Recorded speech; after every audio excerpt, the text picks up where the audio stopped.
Hello students, this is Parvez sir. Welcome back to our YouTube channel accountancy with Parvez sir.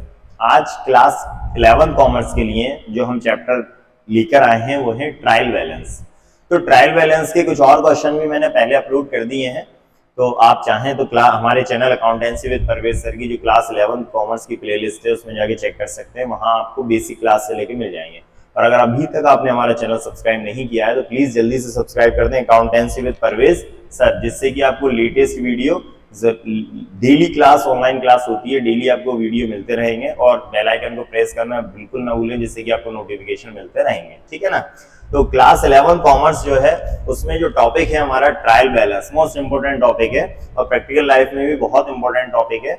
इस topic के जो main question है वो आज मैं लेकर आया हूँ, जिसको हम बोलते हैं, जिस ट्रायल बैलेंस में कॉस्ट ऑफ गुड्स सोल्ड दिया हो। तो ये कॉस्ट ऑफ गुड्स सोल्ड का एक क्वेश्चन मैं पहले भी कर चुका हूं, तो आप इससे पहले की वीडियो में भी आपको मिलेगा। आज जो क्वेश्चन मैं लेकर आया हूं ट्रायल बैलेंस का, वो कुछ इस तरह से है। एक हमें ट्रायल बैलेंस बना के दिया हुआ है जो कि करेक्ट नहीं है, इनकरेक्ट ट्रायल बैलेंस बना के दिया है। इस तरह का क्वेश्चन एग्जाम में बहुत पूछा जाता है। मैक्सिमम टीचर इस क्वेश्चन को पसंद करते हैं क्योंकि इसमें दो चीजें आ गई। एक तो ट्रायल बैलेंस में कॉस्ट ऑफ गुड्स सोल्ड आ गया, जो cost of goods sold topic है, यहाँ पे हमें एक फॉर्मूले का यूज करना पड़ता है, तो मैक्सिमम टीचर इसको चूज करते हैं। दूसरा incorrect trial balance. Incorrect trial balance में क्या होता है, आपको करेक्टेड ट्रायल बैलेंस बनाना होता है, इसलिए मोस्ट इंपोर्टेंट क्वेश्चन है आज का। चलिए तो आज स्टार्ट करते हैं हम आज का क्वेश्चन। देखिए, तो ऊपर दिया हुआ है the following trial balance is not correct. ये जो ट्रायल बैलेंस उन्होंने बना के, ये क्वेश्चन है हमारा, ये ट्रायल बैलेंस बना के दिया है, ये करेक्ट नहीं है। प्रिपेयर करेक्टेड ट्रायल बैलेंस, तो हमें करेक्टेड ट्रायल बैलेंस बनाना है। ठीक है ना। तो ये मैंने फॉर्मेट बनाया है करेक्टेड ट्रायल बैलेंस का। Name of accounts LF ledger folio, दो अमाउंट के कॉलम है, एक अमाउंट डेबिट एक अमाउंट क्रेडिट का। ठीक है ना। तो देखिए, ये जो ट्रायल बैलेंस है करेक्ट नहीं है, तो इसको हम करेक्ट कर देते हैं। दूसरा सबसे जरूरी चीज इस क्वेश्चन में कॉस्ट ऑफ गुड्स सोल्ड दिया है। तो मैंने आपको लास्ट क्लास में भी बताया था, अगर आपने वो लास्ट क्लास नहीं देखी है तो चलिए इसमें दोबारा से बताता हूं। कभी भी ट्रायल बैलेंस में कॉस्ट ऑफ गुड्स सोल्ड अगर मिल जाए आपको, अगर आपको ट्रायल बैलेंस के क्वेश्चन में कॉस्ट ऑफ गुड्स सोल्ड दिखा हुआ है, तो फिर आपको क्या करना है, एक फॉर्मूले का यूज करना है जिसे हम बोलते हैं परचेज निकालना। ठीक है ना। तो इसमें क्या होता है कि परचेज निकाला जाता है, और परचेज निकालने में क्या होता है कि फिर कॉस्ट ऑफ गुड्स सोल्ड को हम क्वेश्चन में नहीं लिखते, उसकी क्या लिखते हैं, परचेज। ठीक है ना। तो इसका फॉर्मूला मैं यहीं पर लिख देता हूं, क्योंकि अलग से इसके लिए ब्लैंक पेज नहीं है मेरे पास। आप लोग अलग से निकालना, इसके बीच में नहीं करना, मैं डायरेक्ट यहां पर निकाल देता हूं। कौन सा फॉर्मूला लगेगा, देखिए, परचेज। तो purchase equal cost of goods sold, cost of goods sold plus closing stock minus opening stock. ये फॉर्मूला मैंने बीच में लिख दिया है, थोड़ा सा आपको अटपटा लग रहा होगा क्योंकि मैंने फॉर्मेट के अंदर ही कर दिया, मेरे ब्लैंक पेज नहीं है यहाँ पे, तो आप अपने ब्लैंक पेज में कर लेना। मैं फॉर्मूला बता देता हूँ। हमने इसमें परचेज का फॉर्मूला लगाया है, तो परचेज इक्वल क्या हुआ, cost of goods sold, cost of goods sold plus closing stock minus opening stock. इससे आपको क्या निकाल लेंगे, आप परचेज निकाल लेंगे। ठीक है ना। तो चलिए निकालते हैं परचेज हम। तो कॉस्ट ऑफ गुड्स सोल्ड इस क्वेश्चन में कितना दिया हुआ है, 3750, ये कॉस्ट ऑफ गुड्स सोल्ड दिया है। ठीक है।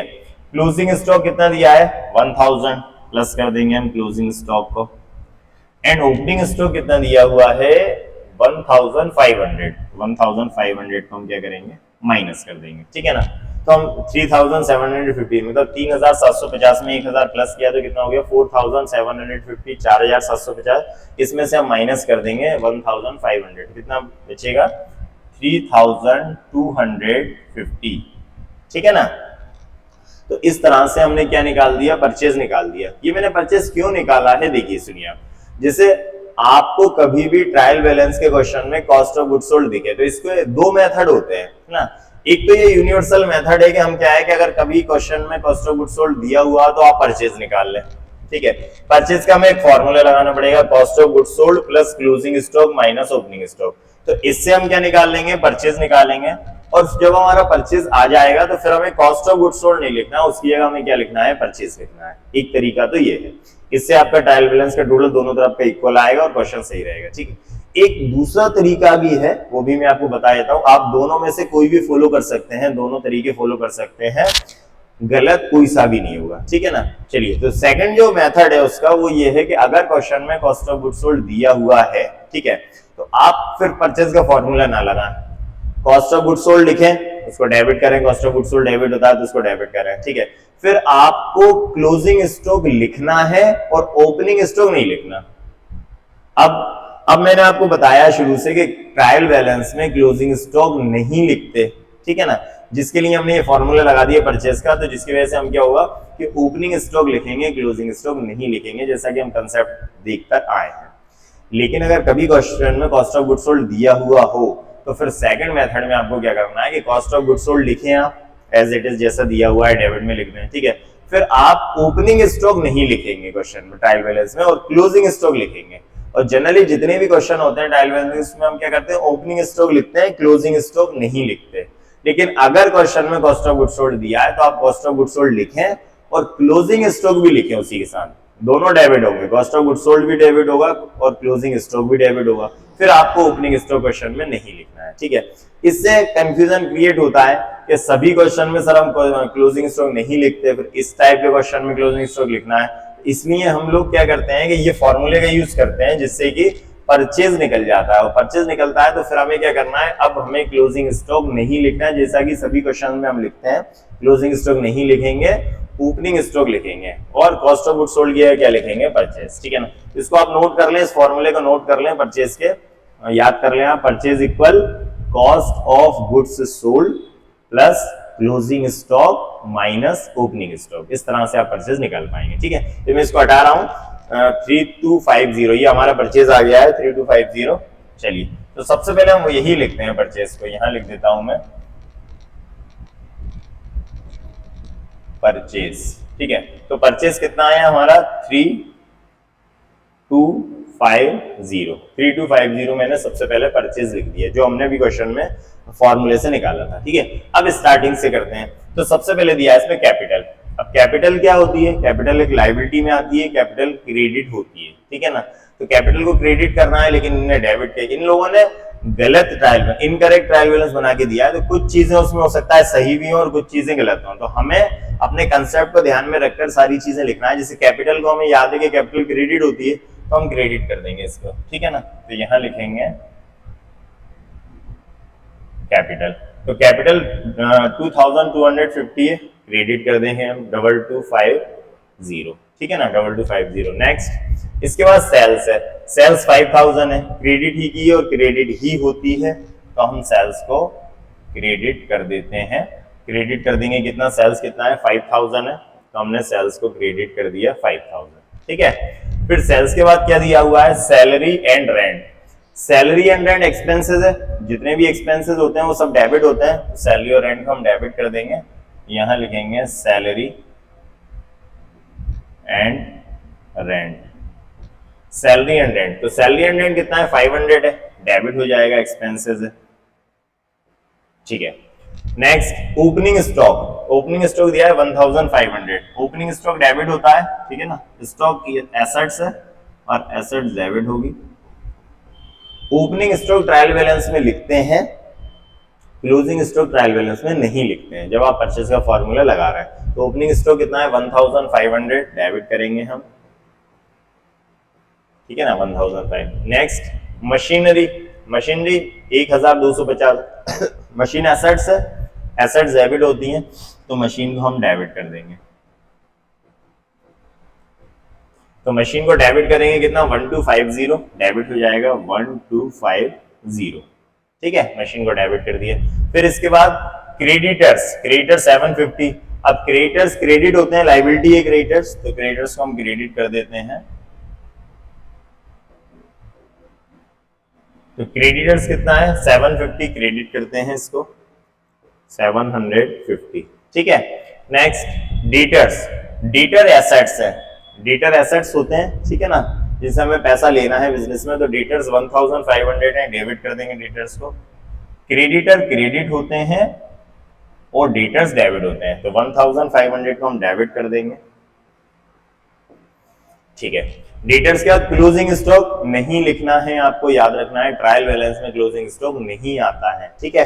कॉस्ट ऑफ गुड्स सोल्ड की जगह हमने क्या निकाली है, परचेज, तो कॉस्ट ऑफ गुड्स सोल्ड भी नहीं आएगा। ठीक है ना। और दूसरा मेथड जो मैंने बताया आपको, अगर आपको कॉस्ट ऑफ फॉर्मूला नहीं लगाना, परचेज का फॉर्मूला आपको लगाना ही नहीं है, तो फिर आप क्या करेंगे, कॉस्ट ऑफ गुड्स सोल्ड और क्लोजिंग स्टॉक दोनों को लिखेंगे, दोनों डेबिट होंगे और फिर आपको ओपनिंग स्टॉक नहीं लिखना है। ठीक है ना। एक जो मेथड मैंने कराया जिसमें परचेज निकाला हमने, तो इसमें हमने परचेज लिखा और ओपनिंग स्टॉक लिखा, परचेज और ओपनिंग स्टॉक लिखा। ठीक है, इसमें फॉर्मूला लगा के। अगर आपको ये फॉर्मूला नहीं लगाना तो फिर आप क्या करोगे, कॉस्ट ऑफ गुड्स सोल्ड लिखोगे और क्लोजिंग स्टॉक लिखोगे, दोनों डेबिट होंगे और फिर आप ओपनिंग स्टॉक ट्रायल बैलेंस में नहीं लिखोगे। ठीक है, दोनों तरह से आंसर सेम आता है, ट्रायल बैलेंस टैली होता है, दोनों तरीके सही है। ठीक है, चलिए तो ये हो गया हमारा कंप्लीट। इसका टोटल लगा दे हम। ट्रायल बैलेंस का दोनों तरफ का टोटल बराबर आता है, ये आपको पता ही है। इसका टोटल लगाते हैं तो 5 to 7,000 8,000 आ रहा है यहाँ का, तो ठीक है ना। यहाँ का लगा दें 0। ठीक है, 5 5 5 10 0 पावर 1 3 5 3 8 8 5 13 2 15 5 20 पावर 2 3 2 5 6 7 and 8 8,000। इस तरह से हमारा ट्रायल बैलेंस कंप्लीट हुआ।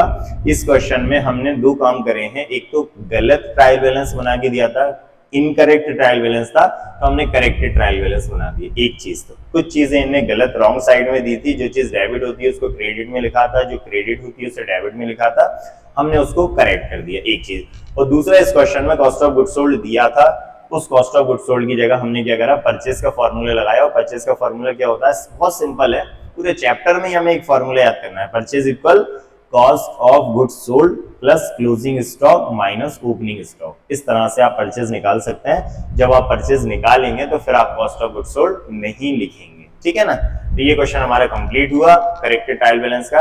ट्रायल बैलेंस के कुछ और क्वेश्चन भी मैंने करवा दिए हैं पहले ही हमारे channel accountancy with Parvez sir में। अगर आपने अभी तक हमारा चैनल सब्सक्राइब नहीं किया है तो प्लीज जल्दी सब्सक्राइब कर दें और अपने सारे फ्रेंड्स को शेयर कर दें। जितने भी कॉमर्स के स्टूडेंट है, class 11 commerce and class 12 commerce, जितने भी आपके जहां जहां कोई स्टूडेंट हैं, दोस्त हैं, उन सभी को शेयर करते हैं। डेली क्लास, ऑनलाइन क्लास होती है, डेली ऑनलाइन क्लास की वीडियो में अपलोड करता हूं।